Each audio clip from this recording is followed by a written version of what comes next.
here we were in the harbor every night and still getting bombed every night. This one night, this air raid didn't seem like it was ever going to end. Actually, I used to look forward to it because it was something to do. But all of a sudden, this thing just went on and on and on. They were hitting ammunition dumps. There were bullets flying past my head from all these things exploding and stuff like that. And every once in a while, a bomb would land real close and knock me down, and I'd get back up again. Well, this one time I fell down, and I got back up, and I'm standing there, and this one guy from the back of the ship come up towards me, and he had a helmet in his hand. And there was a hole right where his forehead should have been. Without thinking, I says, "Were you wearing that thing?" He looked at it, he threw it on the deck. He didn't even know he had it in his hand when it happened. But I noticed he had a couple of bandages on his arm. I said, "Where'd you get those?"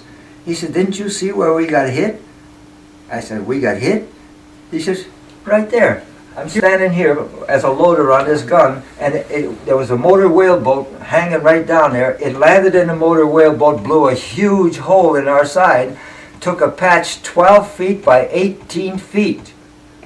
And what did we do to patch it? We had these Italians who used to come over there and trade for cigarettes and candy bars every day, and we asked them if they had any cement and lumber. They says, "We'll bring it and we'll help you put the patch on." They never were against us, you know. Everybody had a cousin Luigi in the Bronx and stuff like that, you know. You talk to them, I could speak a little Italian. They all loved it, America. There was no hate for them, but they were fighting for the Germans. But anyway, we put this patch on, and we limped across the Mediterranean to Algiers. There they had a floating dry dock, which we went into, removed the wooden patch, and put a new metal plate in there.